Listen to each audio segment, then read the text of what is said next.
Ladies and gentlemen, welcome back to Entrepreneur's Life, our new daily live show about entrepreneurship. And let me say thank you for watching this and being with us.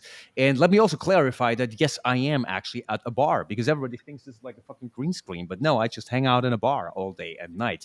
I wish Maor would be with me here physically, but somehow you have to grab yourself a drink where you are. You're in Tel Aviv, right? I am in Tel Aviv. That's being half bombarded throughout the Wow. past few days. Yeah. It's a wild place to be. Let's not get into politics, but I just hope that you're fine and everybody who is dear to your heart is also doing well. And let me say thank you for showing up for Entrepreneurs Life here today. So, in case you're watching this and haven't realized, this is Maor Benaim, also known by some as the Wolf, at least in the media buying and marketing circles. But let's wind it back a little bit. And Maor, you have built quite a number of ventures. You own fitness temples for the girls, maybe. You are mostly active in the world of marketing, right? Running your own agency and beyond. Share a little bit about your first venture that you ever did.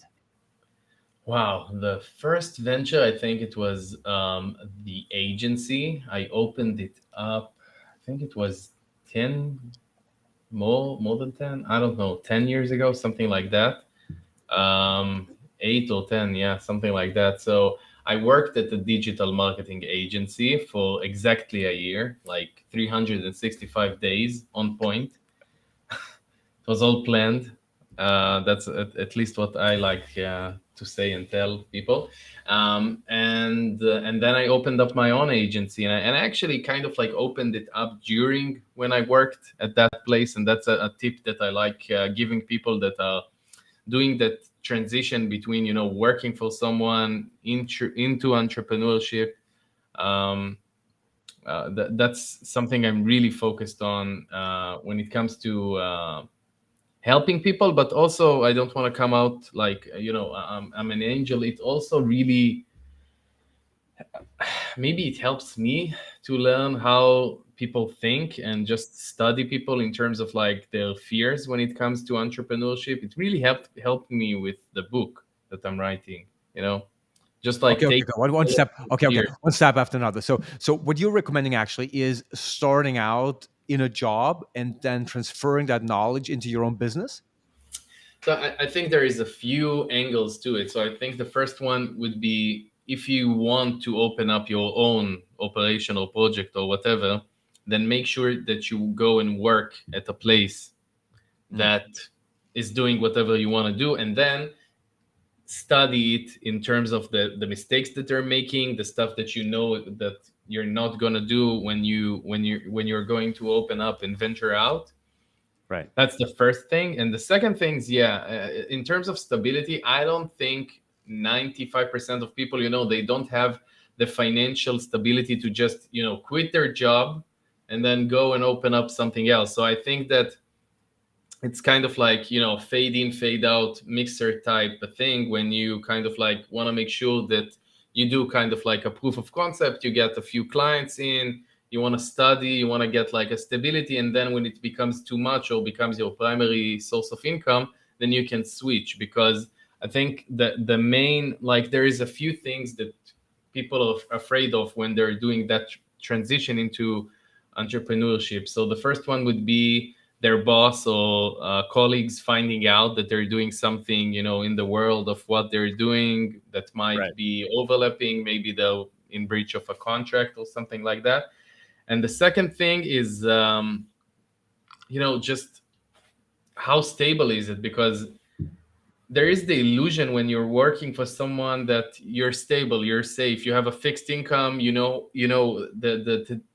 there is a certain date in a month that you're going to get your paycheck, the salary is very steady, you can create yourself like a balance sheet and make sure that you're doing everything right in terms of the income. But it's of course it's completely fake, because we all know that it's basically putting all of your eggs in one basket. That person can wake up one day, or the company can get into trouble and they kick you out on the same day.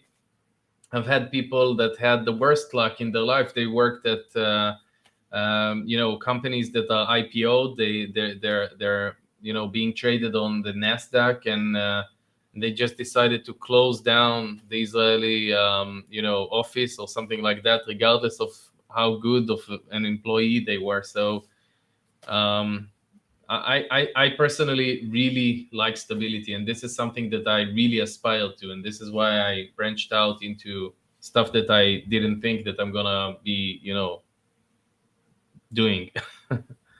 I find this very interesting. So you are saying that actually entrepreneurship is the more stable route than being employed in a job? I honestly believe it is because okay, let's just and I can do it. I can probably I know that we have a limited time, but I can probably talk about it for like a day. Like when we were in Dubai, we started talking for like hours and stuff. But I honestly think that if you take any category, and there are categories that are not as popular when it comes to conversations between people who are entrepreneurs or just like friends. Like for example, let's talk about mental health. Lots of people find it very hard, kind of like the new type of labor, the new type of like being imprisoned, the new type of you know um, being closed down, selling your time for basically money. You have to wake up in the morning, you're in work jail, you know what I mean? So you have to wake up, you have to get to the office or show up even digitally on time. There is a certain percentage of hours that you have to fill. You have to be nice to your colleagues. You have to be, you cannot take any day that you want off. You cannot decide that you're working nights and you're sleeping through the days. So you're confined to a very specific, not a guideline, but like a set of rules where that place of employment tells you to do. So that in itself is very constraining, and also so for people like me, and I'm sure that there are a lot, when these people start working at the company, it's like they feel very sad, they feel depressed because they feel like they've sold their time. Someone owns them, they have a boss, they have someone that's controlling a big portion of their life. And another part to it is parenting. You're a dad, so you know how it is. I've had like friends that tell me, "Oh my God, kids are like the best," but the saddest thing is that I come back to them every night and they're asleep. So I get to see them weekends and I get to see them in the mornings, and that's it, which is devastating, dude. Like we talk about mental health, and it's such a big deal in this industry. Like the digital marketing industry is full of adrenaline, so it's like roller coasters. There are ups and downs. You launch a campaign, whether it's like a client that you have or an affiliate offer that you're running, you're making money. The same day you're starting to think and dream about Jason Ekative's yachts, about the mansion that you're gonna buy, about the Lamborghinis and the freedom that you're gonna have, you and your family. And the next day, the offer goes to shit, or the client leaves you, and you're like back to cutting cucumbers and onions at the kitchen to save $20 on a meal. So it's like it's ups and downs that I've seen throughout the 13, almost 14 years in the industry. I've seen some people that lose it, that Of they course. completely Of lose course. it. That's true. But I still find it interesting that you say, with all the ups and downs of entrepreneurship, it might still be the more stable option. But I guess it's really how you build it, right? A lot of entrepreneurs are delusionary, I guess, about the fact that nothing will turn out the way they plan it to be, right? Mhm. And then there is people who go all in and they risk it all. And there's other people who are more, well, careful, I guess, in their approach. And I'm not saying one is better than the other, but what I did hear from you is that you like to be a bit more on the safe side. And then for you, it is actually more stable, more secure, and obviously full of more choices than going the corporate Yeah. job route. So oh yeah, let me tell you two things. First of all, just like you said, this is a good disclaimer to start the conversation on this topic. It's so completely subjective. Someone Right. could feel and define stable as focusing on one thing, and another person can define it by doing 10 things that are completely in different industries, different niches, different types of businesses. So for me, I don't know why, but I'm just thinking about dating one woman or 10 women. And I'm not sure if that applies there, but maybe it does. I don't think women are businesses.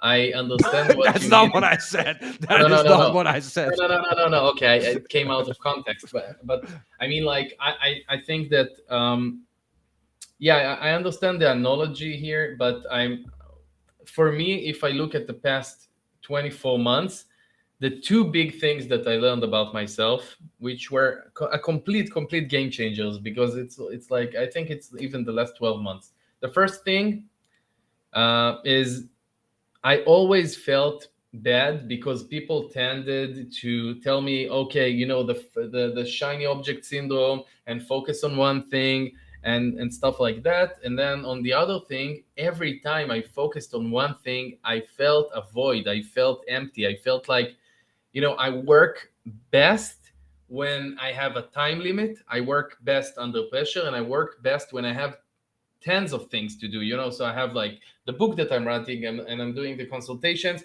and I'm doing the fitness center, and then I'm doing the ecom brands, and then I'm doing the agency clients, and then I'm doing Google campaigns, Facebook campaigns, and then I have some shit that I have to deal with, and then I have to go to the bank and have personal life, and then my dog is losing her hair, so I have to fix her hair. So it's like if I do not have that range of things to do, I feel like I'm not pushing myself as much as I can, and everything is like I'm doing it to like it comes out much better when I'm stressed, when I have lots of stuff. And the other thing that I learned, which doesn't necessarily have to do with this conversation, is the fact that I'm a person that learns from mistakes. I was going to bed, I was showering, and I was like beating myself up over relationships with friends, with girls, the businesses that went to shit, partnerships that I did mistakes, contracts that I didn't understand how I allowed myself to sign them.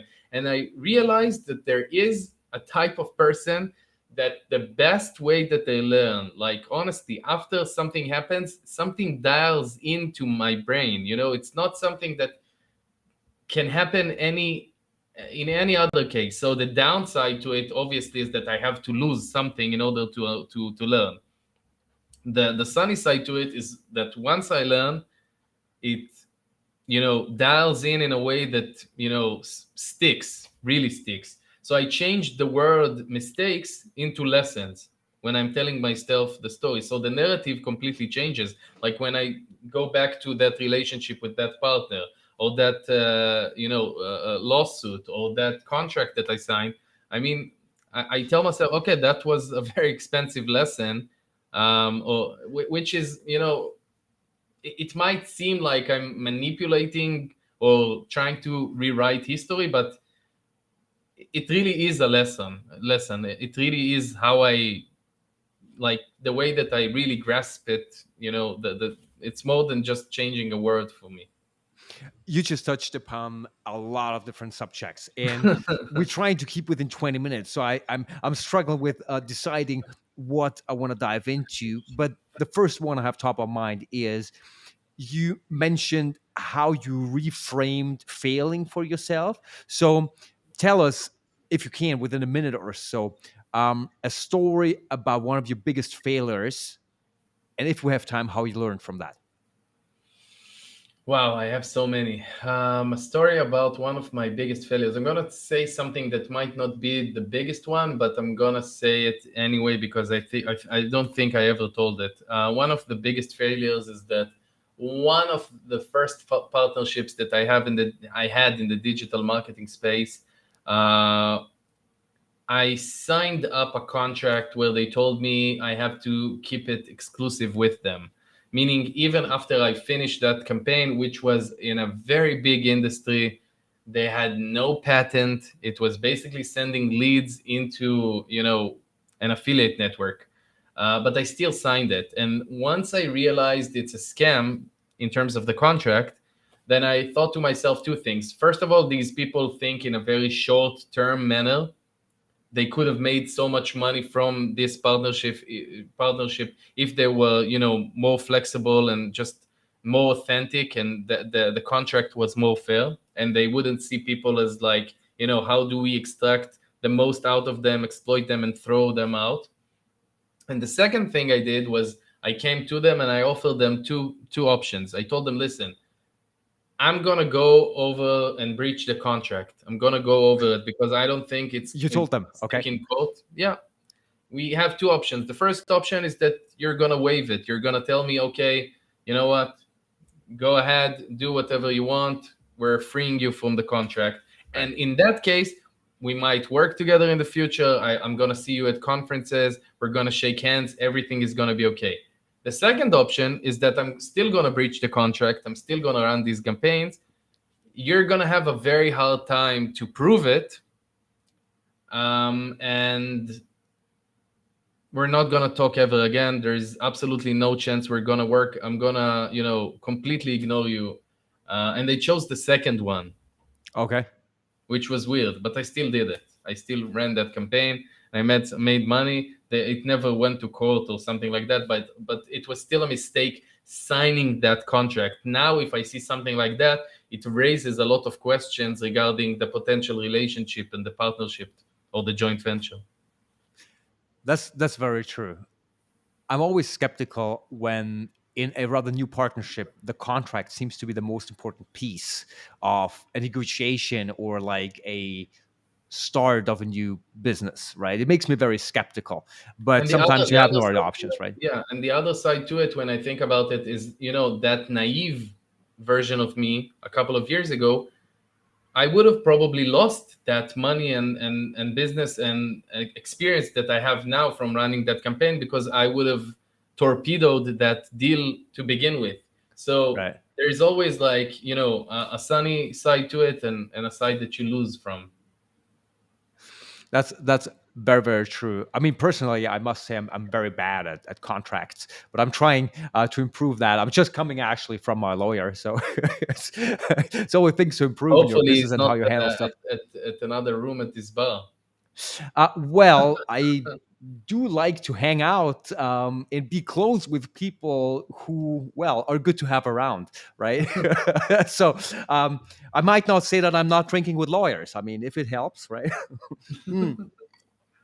But yeah, that's a good point about trust also that you're raising here. I mean, sometimes you start a business or start a contract, you work with clients and you don't really know the people, and there's nothing wrong with that, right? But especially if you enter into a longer term relationship, then obviously you want to make sure that there's a level of trust and understanding, and you are aligned, so you can actually try to not get into the situations that you just described. All Yeah, right. so I mean, like when I see people down at conferences, it's very interesting to see, like, for me, patterns really stick out. So I see how there is direct correlation between the age of the person or the number of businesses that they've gone through, and Yeah. how much they're been through stuff that they are very, very, either scared from doing new businesses, or very reluctant, or just they're very careful when it comes down to the contract. So there are people who got fucked so bad or so much that are so, their brain is right now, it's wired towards thinking, okay, how this could fuck me up, when sometimes they make up things and interpretations just to feed that part of them. So it's interesting. It's interesting seeing that.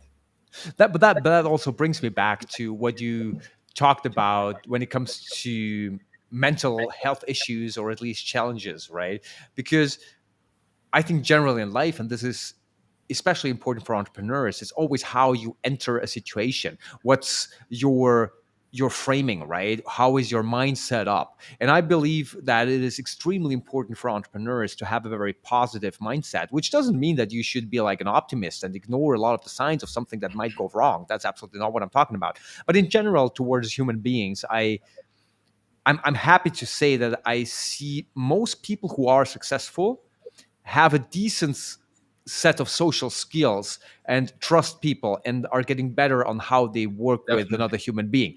Not in every case, I agree. I but agree in many completely. It cases. goes hand in hand. And talking about patterns and correlation, I also see direct correlation between the digital marketing industry and the personal growth or personal development industry. Lots of people in this industry are into personal development because it Yeah. goes hand in hand. You have to do it. It's almost like our workout. So if you're like a soccer player, you have to work out on something. So it's like, so that's It's true.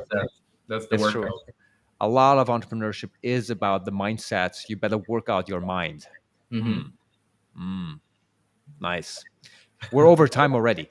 I don't understand how this can fly so fast. It Um, flew pretty fast. it is. Well, that's crazy. Let's continue this conversation at one of the upcoming conferences. I guess I'm going to see you in Barcelona in July. Yes, Affiliate World. Definitely, I'm gonna be there in 2 months. Perfect. Oh yeah, that's in 2 months already. All right, that's perfect.